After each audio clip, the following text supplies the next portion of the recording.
Welcome to my podcast. My name is Nanaya Edu. I'm 22 and I write poetry and personal essays and wellness guides. I currently have a bit of a love-hate relationship with politics, understandably so. But interestingly enough, a lot of the stuff we're going to get into are going to be political. Surprise, surprise. But let's get into it. Who am I? Yeah, so I'm a British Ghanaian, recent graduate, living in East London. I love poetry. I was going to say I love politics, but I don't love politics, but I'm just a really passionate person. So even when I try really hard to not get riled up or get involved in things, I find my way. I find my way there. Even when I'm like, I'm trying to be a mysterious girl, not interact too much with posts, I find my way in the comments section and going at it. Just starting stuff. Not starting beef, but just like trying to like get people to think about things, because I know sometimes we go on there to distract ourselves, but some of the stuff you see there is just, it's wild. It's just wild reminder that even if you want to escape, life will not let you. It will not. People will manage to package the toxicity in real life and just boom, plaster it there, and it's like, I can't escape, can I? So yeah, I do get into some beef online sometimes. I'm trying to do so less often for my mental health, for my peace. I'm trying to be a mature girl. I'm trying to be a mature babe. I'm trying to live and let live. Live, laugh, love. That's what I'm trying to be on. But life doesn't let me. And you know, I'm that person who rants a lot. I am. But I'm such a thoughtful person. So do you know what? I decided I'm not going to subject my mum, my siblings, my partner, or my friends to all this yabba yabba yabba yabba. I'm not going to keep on flapping my trap to them. So I decided to start a podcast so I could do it for you guys. Because there's nothing better than putting a podcast on while you're doing laundry or just grocery shopping, because you just don't want to be alone with your thoughts. You just don't want to exist in silence, do you? So I'm here to help you, and while you're doing so, you're technically getting educated, because I'm actually gonna make an effort, and for specific topics I'm actually gonna do research. So I'm gonna be learning something new, you're gonna be learning something new. It's all going to be good. I hope you love it. So yeah, this is the Much Ado About Nothing podcast. It's worth noting I did not come up with the name myself. My friend Petros came up with it. He used my surname and I just think it's so genius. I love it. I'm sorry. It's so good. But yeah, so I hope you kind of have a bit of an idea about who I am and what this podcast is going to be about. Essentially, the format at the moment is going to be, I'm gonna find, well, basically if there's any comment I come across on Instagram that I'm like, whoa, I like that, or whoa, this is messed up, or whatever it is, I'm basically gonna be getting into it here and just discussing it, just expressing my thoughts on the issue, on the theme, on the topic, wherever it is. That's basically what it's gonna be about. And also I just want to let you know, I'm not in like a professional studio or anything right now. I'm literally using my sister's mic in our room, and so if you hear any sounds like traffic or kids crying, I'm sorry y'all. It's just, you're just gonna have to deal with it. I'm sorry girlie. But yeah, I hope you enjoy it. I hope you have a good time. Not that the stuff we're gonna say are gonna be like happy, jolly topics. They're actually gonna be a bit deep and peak. I'm sorry, but I hope you enjoy spending some time with me. Okay, so I think I'm just gonna go into it. Yeah, so the comment of the day we're gonna be discussing is a comment made by someone called uzo.0 on Instagram. I think it's and it's an interesting one. Okay, so it reads: and people wonder why the newer generations aren't popping kids out anymore. It's because our society is incompatible with motherhood. big one. And it's in response to a video where a lady describes the similarities and traditions surrounding postnatal care provided for women in like communities and cultures from the global majority. And also, if you're like me and only recently learned the term or like came across the term global majority, this is what it means. And for those who haven't come across the term, this is what it means. So it refers to people who are Black, African, Asian, brown, dual heritage, indigenous to global south. And it's a term that was coined by Rosemary Campbell Stevens. Yeah, so it's just referring to people who have been racialized as ethnic minorities, because interestingly enough, these groups actually represent approximately 80% of the world's population. So they are kind of actually the global majority. So that's what the term means. And I got that definition from a website called Your Students' Union. So my thoughts in response to the comment. What do you think I think? Of course I agree. I agree that our society is incompatible with motherhood.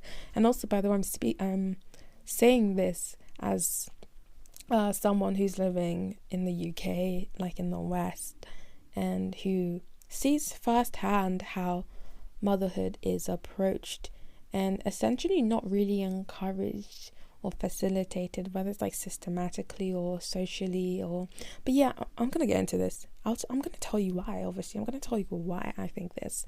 So it's also worth noting that when I'm talking about motherhood, I'm making parallels between motherhood and social reproductive labor. So yeah, motherhood, essentially, when I did like a quick Google search, it was basically like the state of being a mother. That's not really saying much, is it? So when I'm saying motherhood, I'm talking about social reproductive labor, and this is what that term means. So in a 2021 paper by Ellen Gordon Bouvier, titled Vulnerable Bodies and Invisible Work, the COVID-19 Pandemic and Social Reproduction, Bouvier describes social reproduction work as a wide range of labor. So this includes things like supporting and nurturing those who undertake paid work or caring for infants, the elderly, sick, disabled populations. It includes stuff like food preparation, domestic work, just the kind of things that we usually associate with the motherly figure in like a household. And obviously you could obviously talk about how all the gendered division of labor, all that stuff, but we're not going to really go into that, okay? Can you tell I study politics? Yeah, can you tell? Is it obvious? It must be. Yeah, I study politics. I'm sorry. So this is my kind of thing. This is my kind of fun. I love to get into it. I love to get into the nitty-gritty. But I'm going to try not to for you guys, okay? There's no point going so heavy-handed with it. It's just a, like, chill podcast. Chill. But yeah, so in order to, the way I'm going to approach this question is with another question. Is social reproductive labor valued in our society? My answer to that is no, it's not. I'm sorry, did you expect a different answer? No, but I'm going to tell you why. Let's get into it.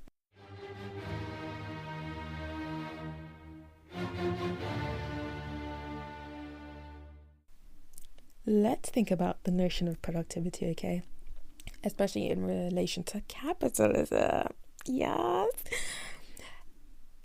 Okay, when we think about something that's productive, we tend to think of something that has like a really clear economic output, like something where value is being produced or profit is being made. But I feel like with reproductive labor, that value isn't quite clearly defined in monetary terms. Like we're like, for example, think about Mother's Day, for example, and how we're like, we love our moms, we couldn't do anything without you. But you can't really put a price on, like a monetary price on the work that our mothers do for us and for the household. But yeah, reproductive labor is essential for the function of families, society, and the economy. And even if you were to just think about socially reproductive labor on like a personal level, like as an individual, if you were to like, I guess, think about the ways you mother yourself. I don't know. No, this sounds weird. I hope you, I'm trying to like explain, like, basically when you do things like grocery shopping, basically certain tasks within the household that are gendered feminine, that those kind of stuff, like whether it's like doing laundry or cooking or all that stuff, the stuff that in like a two parent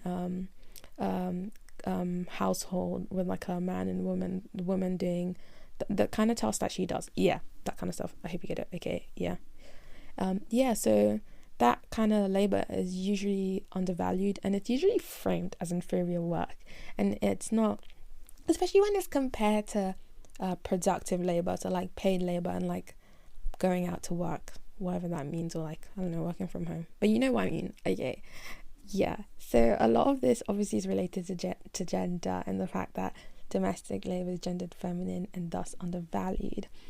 But I think you can really tell that social reproductive labor is undervalued when you think about how as a society we think about stay-at-home mothers, so women who choose to not undertake full-time or part-time paid employment, like they choose to commit themselves fully, like their roles the role is to be the mother. So I think it's interesting because I'm in my early 20s, obviously, and even I feel like even from like a young age I was like drawn to the idea of the woman who can have it all, the girl boss, the one who's like making moves in like a corporate space. She's making that money, but also she's a mom, she's a wife with her 3 kids. They're happy, they love her, she's present, but she's also making that money. She's a CEO, she's doing everything, and she can do everything because women can have it all. And even like maybe as like a teenager I was like, yeah, that's the kind of woman I want to be. But like, it's not possible. I'm sorry. I do not have the capacity. I'm sorry. Realistically speaking, it's actually a really difficult thing to do. Perpetuating the myth that women can't have it all is subjecting women to such disgusting levels of like exhaustion. It's just not fair, really. It's not fair. And as a society, we tend to praise women who like do the boss moves as well as do the being a mother, do the boss moves while taking up the role of being a mother and doing so to like a full like capacity. I don't know how to really describe it, but I'm kind of hoping you catch my drift. But obviously when we think about how we feel or respond, or maybe it's just me, but I know it's not just me, but how we think about stay-at-home mums, there's a little bit of a stigma, a little bit of a really, what do you do all day then? Can't you just, I don't know, pick something up on the side? You really just want to be a mum like morning to evening? Wow. Are you doing any hobbies then? Kind of thing. It's like, what are you doing with your life? And it's funny because if we considered social reproductive labor as valuable and like in like a similar way to how we think about productive labor, we wouldn't respond like that. We'd be like, I don't know, we'd have more respect for it. But we don't, and I think that's reflective of the fact that we don't really see social reproductive labor as work. We don't see it as real work, and because it's not like there's a clear price tag on it, it's like it's an important thing, we couldn't do without it, but it's not all that, is it? You can do that quick, bish bash bosh, but it's not really bish bash bosh, is it though? It's really exhausting. And I feel like I had my experience of that firsthand because my mum was away for a bit, and it was just me and my little sister and my brother for a while, and my sister was off to uni, so it ended up being me and my brother. And he's in secondary school, he just started year 7, and I had to do all the cooking, the cleaning, and then just like helping with homework and making sure he was getting up on time, showing up to parent guardian event things, when they want to give you an update about the kids, because it's like a really big transition for them and stuff. Yeah, just doing all that kind of stuff. And I don't know, it was exhausting work, I'm not gonna lie. It was hard, and it gave me like a newfound respect for mothers who do it alone, like single mothers. Like, I already knew it's hard, like it was hard, but just seeing, like, well, not seeing, like basically almost like like living like a simulated version of it, it was just different. It was just like, it's like I'm exhausted, and even when I want to relax, I can't relax because my brain's in overdrive. If you don't think about what you're running out, whether it's like if you're running out of milk, like you have to think about so much stuff, like the executive functioning stuff. Like I think it's executive functioning, executive decision making, I don't know what the word is, but it's like, I don't know, keeping track of stuff and doing like the mental gymnastics to keep like the house and the stock and the pantry and the fridge stocked and everything. Yeah, all that. It was hard. I'm not gonna lie, it was hard, and it gave me a newfound respect for mums. And yeah, but yeah, that was my own little personal experience of it. And yeah, going back to the subject of how we perceive stay-at-home mums, like when we think of when we think of the fact that, when some women complain like on the internet about being exhausted and wanting their partners to be more hands-on, and they're like, oh, like it's not that hard, or and when they're just berated and stuff, it's just like, it's crazy, because a lot of the time, especially nowadays, it's rare that the breadwinner model's like you're the model of your life. So like the man doing the work and the woman not having to work because his salary covers everything. Realistically speaking, it's not if you're living in the West, or not unless you're like really, really, really rich. But yeah, a lot of people, a lot of the time, both the man and woman are working. So it's like when they're like, oh, I can't do this on my own, I feel overwhelmed, and it's like they're working a full 9 to 5 shift and coming home to do a bunch of other work. Yeah, they don't get paid for it. Yeah, you can't really, it's not really considered in like monetary terms, in terms of value, but it's invaluable labor. But they're doing both, and that actually has a word for it. I think it's referred to as the double burden, and how a lot of women are subjected to that. And it's interesting because they're encouraged to work, but they come home and they're doing extra work. And then a lot of countries, including in the West, because people love to be like, oh, in third world countries, third world. Even in the UK, women, whether it's like working class or like those who work in academia and all that stuff, it was interesting enough, turns out that a lot of professors, female professors, even during COVID, they were the ones doing like majority of the domestic labor, even though they and their professor husbands were both in the house and they both had the same load of work. They were doing the childcare and the domestic labor, and it's like, it's interesting and intellectually interesting, but not nice, is it? It's not really nice. But yeah, enough of that.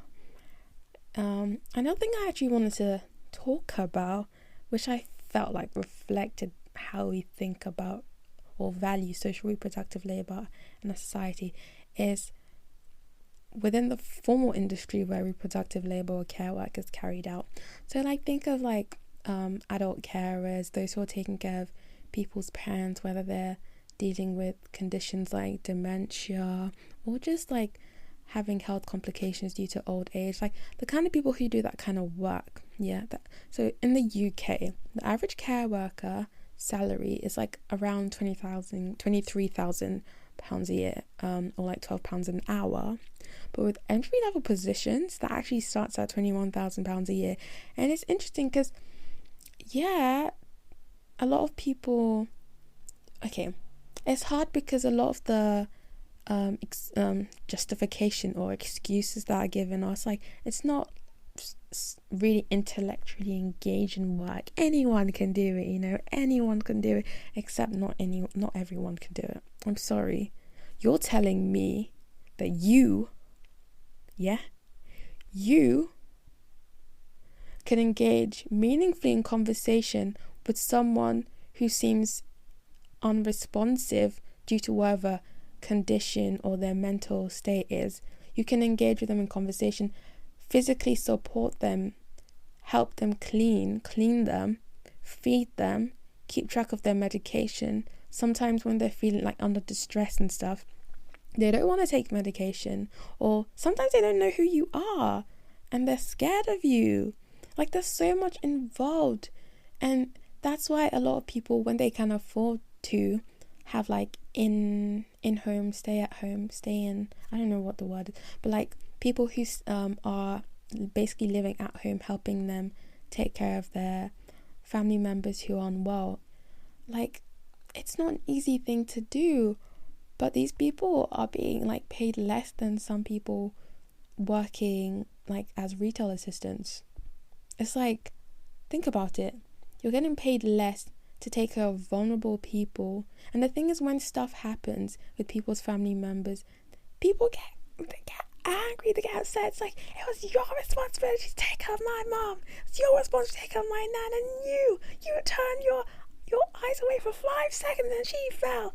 And she's really unwell now. Like, it's like such a big responsibility taking care of another human being who people love and cherish and care about, and who is vulnerable. And it's like, they are being paid less than, I don't want to like demean or devalue the work of people who work in retail and stuff, but it's like this comparison shouldn't be happening. It wouldn't be happening if they were being paid a good amount that reflected the value of the work they do, but these care workers aren't. So now you find yourself having to do this weird comparing, they do more work, or they don't get enough because these people, and all that stuff. But it's like pitting two people who are being exploited against each other to be like, who deserves more, them or them? And it's like, this shouldn't be happening. But yeah, when you think about even care work, we can tell how we value social reproductive labour as a society, or at least economically speaking, how we value that kind of labour. And if you're in the UK, you'd obviously be aware of the fact that there was the biggest nursing strike, which launched around Christmas last year, so 2022. And okay, even if we were to move away from the idea of social reproductive labour and all that stuff, on a practical level, in 2022, in the UK, a survey was carried out and published by the campaign groups Pregnant and Screwed and Mumsnet. You know Mumsnet? Yeah. They published a survey, and guess what?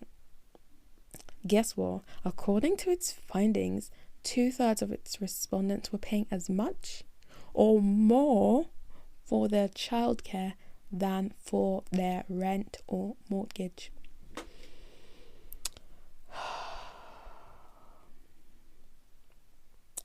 Can you believe that? I just can't. That sounds crazy to me. And as a result, unsurprisingly, almost half, 43% of working mothers were considering leaving their jobs, and 40% were working fewer hours than they wanted to because childcare fees were unaffordable. Yeah? And it's far from like in this context, it's not surprising when you actually find out that the birth rates have been gradually falling in the UK.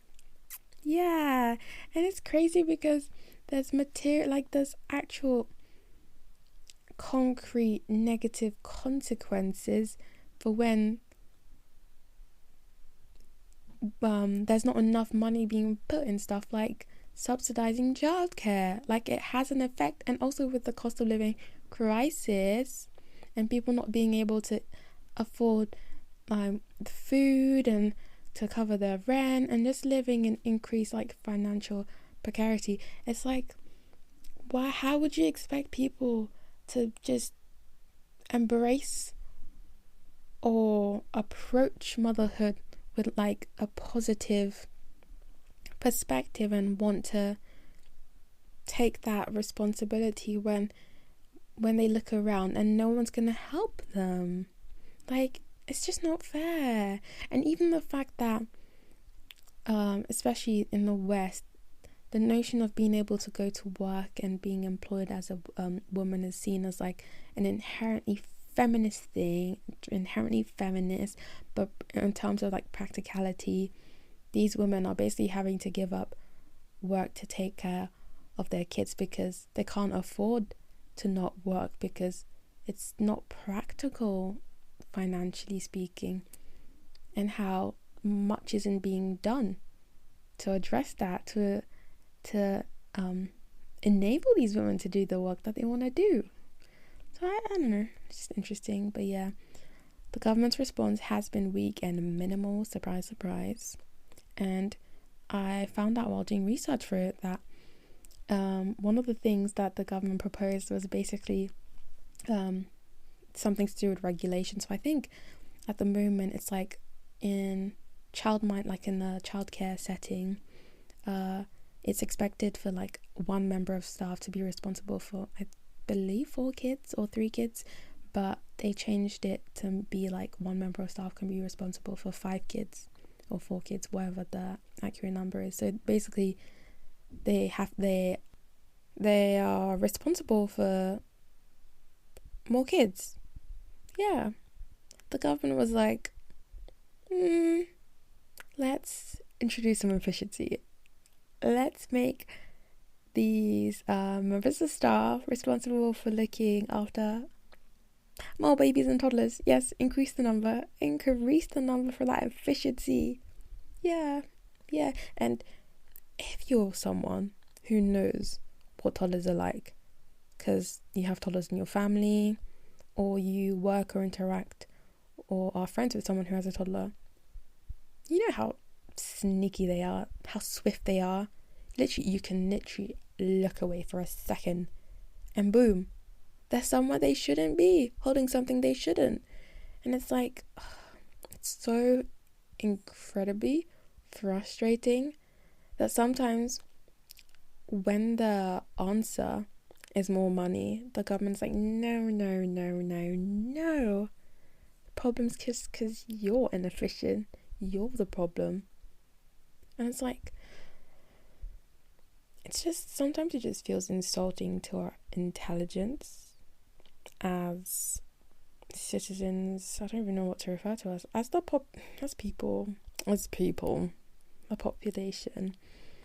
But yeah, it's funny that one of my favorite shows, I actually think it's probably one of my favorite comfort shows now, it's called Motherhood, and it's a British show. It's just, you know there's like a brand of British shows that you're like, those are so British, and it's like, it's the kind of TV where you're like, I love living in the UK. God save the Queen. I just love it. Yeah, it's that kind of British humor. It's so good. I love it. It's just so good. It's so funny. Yeah, it's Motherhood. I think it's still on Netflix. But so if that's something you might be interested in, there's a recommendation for you. Nice intellectual recommendation. It's not really intellectual, but obviously it's about motherhood, so like it touches a lot of the stuff I talked about from like a humorous perspective, because the characters are just so funny and the relationships and friendships are just so, I love it. But I hope you enjoyed this chat. I hope it was informative. I hope you left knowing a bit more about the state of the world, economic and political state of the world. And yeah, it was like interesting to just learn more about stuff I kind of had a vague idea about. But yeah, that's it. That's the episode. I hope you enjoyed it. I hope you enjoyed listening to me ramble on about political stuff. So again, my name is Nalaya, and this is the Much Ado About Nothing podcast. See you next week.